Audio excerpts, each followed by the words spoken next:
ഡാ ഇന്ന് കാക്കക്കുളിയാ കുളിച്ചാ ശരിക്കും നീ തോർത്തിയാ സോപ്പൊക്കെ ഇട്ടാ നോക്കട്ടാ കുഴപ്പമില്ല. കേശ ഞാൻ അവിടെ വെച്ച നീ മുമ്പ് എവിടെയോ കണ്ട പോലെ ഉണ്ടല്ലോ. ബോട്ടിലാ കേശ എന്ന് പറഞ്ഞിട്ട്. അതിനെ നമ്മളൊരു തേജാവ് മൂമെന്റ് എന്ന് പറയാ. തേജാവ് അതെന്താ? ഒരു സിറ്റുവേഷൻ നമ്മൾ കാണുമ്പോഴേ അതിന് മുമ്പ് എവിടെ കണ്ട പോലെ തോന്നും.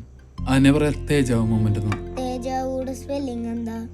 DEEJVU V for Victor, U for uniform. നീ ആ യൂണിഫോം എടുത്തിട്ടെ.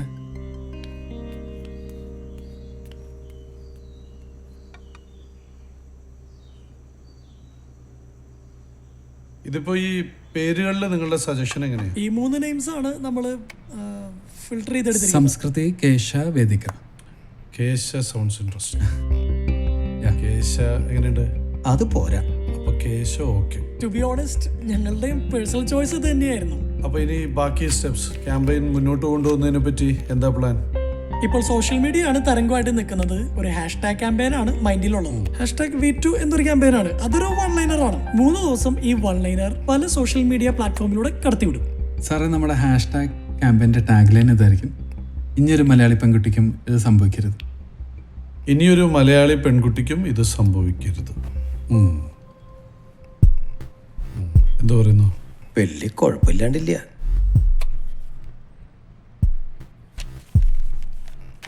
ഞാനിപ്പോ ഇതൊരു എമൗണ്ട് തരാം. ഇതൊരു ടോക്കൺ ആയിട്ട് ഇരിക്കട്ടെ. അപ്പൊ കാര്യങ്ങളൊക്കെ അങ്ങോട്ട് ഉഷാറാകട്ടെ.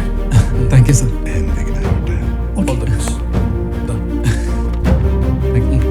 പിന്നെ പെങ്ങളുടെ കല്യാണമാണ്. നിങ്ങൾ രണ്ടുപേരും എത്തിയേക്കുക. ശരി sir. Thank you. Thank you sir. Okay ശരി. ശശി ഒന്ന് വേണ്ട ചെയ്യാം. ശരി. ഇനിയൊരു മലയാളി പെൺകുട്ടിക്കും ഇത് സംഭവിക്കരുത്. എന്താണ്? ഡാ അവള് മോനെ വിട്ട് കൊടുക്കാനുള്ള നോട്ടീസാണല്ലോ അയച്ചേക്കണേ. ഓ, നോട്ടീസ് വരെയൊക്കെ എത്തിയ കാര്യങ്ങൾ. അവനെന്തായാലും എൻ്റെ കൂടെ നിൽക്കുള്ളൂ.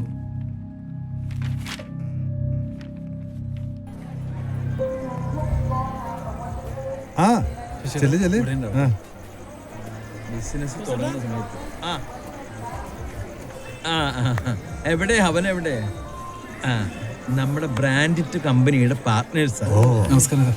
ആൻസൺ. നമ്മുടെ കൊച്ചിലോനയുടെ പുതിയ പരസ്യം ചെയ്തത് ഇവരാ. ഞാൻ വെറുതെ അങ്ങനെ പുകഴ്ത്തി പറയല്ല, മിടുക്കന്മാരാ. സാമി വലിയ ആളാ. സാമിയുടെ പുതിയ പരസ്യങ്ങളൊക്കെ ഇവർക്ക് കൊടുക്കണം. ജോയ് എന്താ കഴിക്കണേ? നോൺ വെജിറ്റേറിയനാ. നമ്മുടെ പുതിയ ACP. ഇത് ജോയേട്ടൻ. ഹായ്. ഹലോ. നമ്മുടെ ദിവസമായിട്ട് ഇങ്ങനെയുള്ള പാർട്ടികൾ വലിയ വലിയ ആൾക്കാർ വരുന്ന സംഭവങ്ങളാണ്. പറഞ്ഞു വരുമ്പോ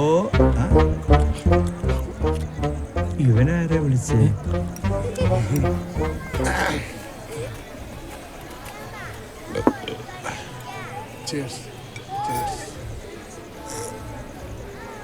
ആൻസർ. എടാ ആൻസർ, നീ ഒരു കാര്യം മനസ്സിലായി.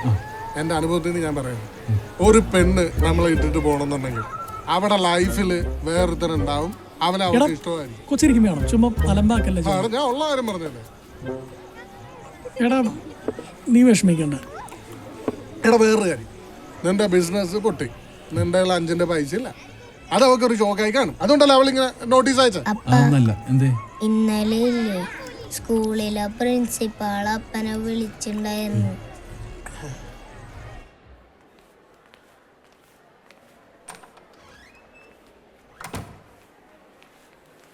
പ്രിൻസിപ്പൽ വിളിക്കുന്നു.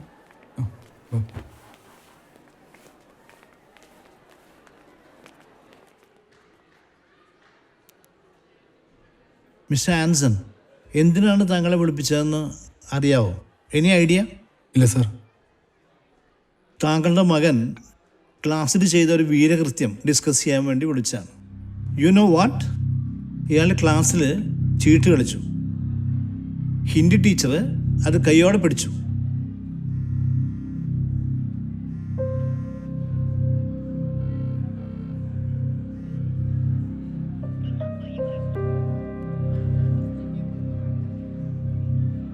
ക്ലാസ് ടീച്ചറും ഇവിടെ ഉണ്ട്.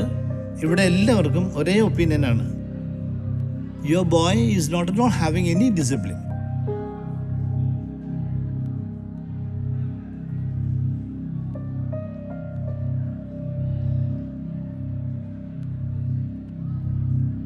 What do you have to say about it? സാറേ ഇഞ്ഞവൻ ചീട്ട് കൊണ്ടുവരാതെ ഞാൻ നോക്കിക്കോളാം സാർ. ചീട്ട് കൊണ്ടുവരാതെ നോക്കിക്കോളാം എന്ന് വെച്ചാൽ ഒരു മിനിറ്റ് സാർ, ഞാൻ ഈ കോളൊന്ന് എടുത്തോട്ടെ. സി സാറേ ഞാനിവിടെ ഒരു താൻ ഇത് എവിടെയാടോ? സാറേ ഞാൻ ഇവിടെ സ്കൂളിലൊരു മോൻ്റെ ഒരു കാര്യത്തിന് വേണ്ടി വന്നതാണ് സാർ. ഈ കേശ എന്ന് പറയുന്ന ബ്രാൻഡ് നെയിം താൻ ഇതിനു മുമ്പ് എവിടെയെങ്കിലും കണ്ടിട്ടുണ്ടോ? എന്ത് പറ്റി സാർ? ആ, ഇങ്ങനെ ഒരു ബ്രാൻഡ് നെയിം ഉണ്ട് കോഴിക്കോട് മാർക്കറ്റിൽ. എന്ത് ഇറസ്പോൺസിബിൾ ആയിട്ടോ വർക്ക് ചെയ്യുന്നത്. ഞാൻ ആദ്യമേ തന്നെ പറഞ്ഞതാ, തന്നെ പോലത്തെ സ്റ്റാർട്ടപ്പുകൾക്ക് ഇതൊന്നും ഏൽപ്പിച്ചാൽ ശരിയാവില്ല. സാർ അങ്ങനത്തെ ഒരു ബ്രാൻഡില്ലേ സാർ, ഞങ്ങൾ മാർക്കറ്റ് മുഴുവൻ ചെക്ക് ചെയ്താണ്. അങ്ങനത്തെ ഒരു ബ്രാൻഡ് നെയിമിലൊരു സംഭവമില്ലേ സാർ. ലോഞ്ചിന് ഇനി വെറും 2 ദിവസമാണ് ബാക്കിയുള്ളത്. താനൊക്കെ എന്റെ കമ്പനിയുടെ റെപ്യൂട്ടേഷൻ കളഞ്ഞു വിളിക്കും. ഒരു തരത്തിലും ഇതൊന്നും ഇനി മുന്നോട്ട് കൊണ്ടുപോകാൻ പറ്റില്ല. എല്ലാ പരിപാടിയും സ്റ്റോപ്പ് ചെയ്തു. ഈ പ്രൊജക്റ്റുമായിട്ട് ബന്ധപ്പെട്ട് താൻ ഇനി ഒന്നും ചെയ്യണം. സാർ ചാനലിന്റെ പ്രൊമോഷനും കാര്യങ്ങളൊക്കെ നമ്മൾ കൊടുത്തോണ്ടിരിക്കുമല്ലേ സാർ. അപ്പം പിന്നെ ഇല്ല, ചാനലിന്റെ എല്ലാ കാര്യങ്ങളും സ്റ്റോപ്പ് ചെയ്യാം. താൻ ഉടൻ തന്നെ എന്റെ ഓഫീസിലേക്ക് വരിക. എനിക്ക് പറഞ്ഞു മനസ്സിലായോ? Stop everything. Mister Anson, now we know what is the real reason. മകൻ്റെ ഒരു പ്രശ്നം പറഞ്ഞിട്ട് നിങ്ങളെ ഡിസ്കസ് ചെയ്യാൻ വിളിച്ചിരിക്കുന്നു. നമ്മളത് സീരിയസ് ആയിട്ട് ഡിസ്കസ് ചെയ്തുകൊണ്ടിരിക്കുന്നു. അതിനിടയ്ക്ക് you are speaking over phone and making business. I am really sorry sir. You see, this is the problem. You know, you are the role model to your son. There is one more thing. നമ്മുടെ സ്കൂളിൽ ആകെ കൂടി 3 പേരാണ് black list ചെയ്തിരിക്കുന്നത്, 3 സ്റ്റുഡൻസിനെ. അതിലൊന്ന് നിങ്ങളുടെ മകനാണ്. And because of that reason he is expelled from the one-day tour. Sir ഈ ടൂറിനൊക്കെ എക്സ്പ്ലെയിൻ ചെയ്ത് കഴിഞ്ഞാൽ അവൻ്റെ മാനസിക നിലയൊക്കെ എങ്ങനെയായിരിക്കും സാർ? അപ്പം ഞങ്ങൾ വേറെ എന്ത് ചെയ്യണം? ഇദ്ദേഹത്തിനെ ഏറ്റവും മുമ്പിൽ കൊണ്ടുപോയിരുത്തണം. മറ്റു കുട്ടികളെയും വളരെ സേഫായിട്ട് ഞങ്ങൾക്കിവിടെ കൊണ്ടുവരണം മിസ്റ്റർ ആൻസൺ. ഇത് നന്നായിട്ട് പ്രവർത്തിക്കുന്ന ഒരു സ്കൂളാണ്. ഞങ്ങൾ നിങ്ങളെ വിളിപ്പിച്ചതിന് ഒരു ഉദ്ദേശമാണ്. It is to give you the final warning. We have no other option except expel him from the school. Anyhow, this is the last chance, last and final. Okay sir. Okay, പോവാം. please.